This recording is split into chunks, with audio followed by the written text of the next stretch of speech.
बिस्मिल्लाहिर्रहमानिर्रहीम। आज high court के अंदर एक तो तोशाखाना केस जिसको हमने चैलेंज किया हुआ है जो डीबी में सुना जाएगा, और दूसरा अभी समाअत हुई है जिसमें लॉयर्स की एक्सेस, डॉक्टर्स, उनकी फैमिली और पीटीआई के जो सीनियर लीडरान हैं उनकी मुलाकात के हवाले से दरखास्त और सी क्लास में जो सहूलतें होती हैं वो भी नहीं दी गई, तो लिहाजा ए क्लास के लिए इस्तदा की गई है। जज साहब ने ऑर्डर वो रिजर्व कर लिया, लेकिन ए क्लास के हवाले से उन्होंने कहा है कि इस मैटर को कल के लिए एडजर्न किया जाता है। सरकार की तरफ से एक नोटिफिकेशन की बात की गई कि फेडरल गवर्नमेंट की मंजूरी से ये बाकायदा हुआ है, हालांकि कानूनी तौर पर अडयाला जेल में ऑर्डर थे और वहां पर ही लेके जाना था। सिर्फ इसके अंदर मेलाफाइडी ये थी कि ए क्लास और बी क्लास क्योंकि वहां पर अटक जेल में नहीं है, लिहाजा इस वजह से उन्हें अटक ले जाया गया। गुजारिश ये करता जाऊं कि कल 8 घंटे से भी ज्यादा मुझे हब्से बिजा में रखा गया। एक नोटिस एफआईए की तरफ से मुझे, जो कि मैंने सर्कुलेट होते हुए देखा सोशल मीडिया के ऊपर, एक प्रोग्राम में मैं बैठा हुआ था, वहां पर पहले मुझे पता चला और बाद में मुख्तलिफ पेजेस के ऊपर लगा हुआ था। तो आइन और कानून की बालादस्ती के लिए बगैर किसी हिचकिचाहट के मैं वहां पर पहुंच गया।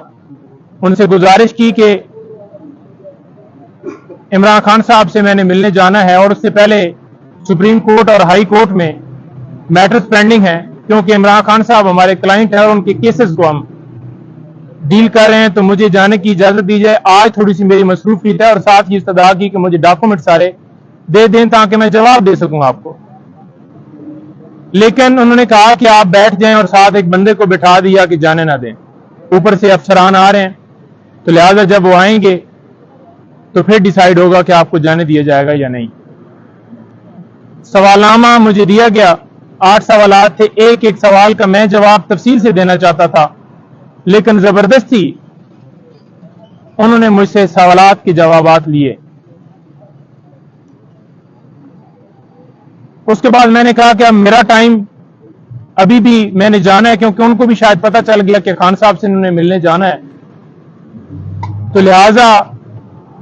उन्होंने मुझे कहा कि आप नहीं जा सकते जब तक ऊपर से ऑर्डर ना आए। बेसिकली ये चीफ जस्टिस आमर फारूक साहब, उन्होंने एक ऑर्डर किया जिसके जरिए से आज वकला की तजलील की जा रही है। Senior advocate supreme court Khawaja Haris साहब को भी इस केस के अंदर जो ऑर्डर हुआ था उसमें बुला लिया गया है, और इसके साथ साथ और जितनी लीगल टीम है, अली बुटर साहब खड़े हैं मेरे साथ, इंतजार हुसैन पंजू था, और जो जो सीनियर वकला हैं इस केस के अंदर, गौर साहब, बाकी सारे, तो उन सबको वो बुलाने का प्रोग्राम है। शायद वो ये समझ रहे हैं अब पाकिस्तान तहरीक इंसाफ के जो लीडरान हैं उनको गिरफ्तार कर लिया, और जो बच गए हैं वो इसी वजह से जरा साइड पे हैं, सामने नहीं आ रहा है कि उन्हें उठाया ना जाए, तो लिहाजा एक आवाज वकला की बचती है,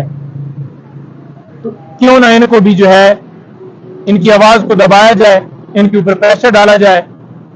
और ये आवाज भी बंद हो। हम ये नहीं कि कोई बहुत ज्यादा पॉलिटिकली किसी पार्टी को क्रिटिसाइज कर रहे होते हैं, लेकिन एक अपने क्लाइंट की हद तक उसके केसेस के हवाले से बताना वो हमारा हक है, क्योंकि हम लीगली तौर पर उसके साथ उनके केसेस में अंगेज हैं। और आज देख लें कि हमारी लॉयर कम्युनिटी और अदलिया दोनों के ऊपर सवालिया निशान है कि हम लॉयर और अदलिया एक दूसरे का हिस्सा हैं, लेकिन अदलिया के हुक्म से और वकला की आगे से खामोशी से ये کبھی بابر اعوان صاحب کے گھر چھاپا مارا جاتا ہے، کبھی بھنڈاری صاحب کو اٹھایا جاتا ہے، کبھی خواجہ صاحب کو بلایا جاتا ہے، کبھی کھوسا صاحب کے گھر فائرنگ ہوتی ہے، اور کبھی کسی خاتون وکیل کو اس کے گھر سے اٹھایا جاتا ہے۔ تو یہاں پر بچت کسی کو بھی نہیں ہے، چاہے کوئی سینئر ہو، جونیئر ہو، خواتین ہو، ینگ مین ہو، ہر ایک کو ہراساں کیا جا رہا ہے۔ تو اعلیٰ عدلیہ سے استدعا ہے کہ اس کے اوپر نوٹس لیں، عمر فاروق صاحب اپنا جو انہوں نے آرڈر کیا ہے اس کو ریویو کریں، اور وکلاء کو یکجا ہو کے یہ جو منظم ایک پلان کے تحت یہ سلسلہ جاری کیا گیا ہے، اس کو بھرپور انداز سے نہ روکا گیا تو یہ سلسلہ بڑھتا جائے گا۔ خان صاحب سے آج ملاقات ہوگی ہماری، اور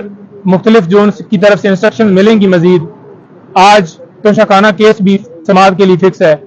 اس میں بھی انشاءاللہ امید ہے کہ اگر آج سماعت ہوئی تو خان صاحب کی سزا جو ہے ختم ہو جائے گی اور باہر آ جائیں گے۔ سر یہ 2-3 دن جو گزرے ہیں، عمران خان صاحب نے کیا بتایا آپ کو، کیا سچویشن تھی آج کی ملاقات؟ دیکھیں، جو ایک ہی ملاقات ہوئی ہے، اور ملاقات کے اندر انہوں نے بتایا کہ میں نے پوچھا ہے، انہوں نے خود نہیں کہا کہ یہ جا کر میڈیا کے اوپر بتائیں کہ اس صورتحال میں مجھے رکھا گیا ہے۔ انہوں نے کہا مجھے ڈی کلاس سے بھی فرق نہیں پڑتا، لیکن انہوں نے جان بوجھ کر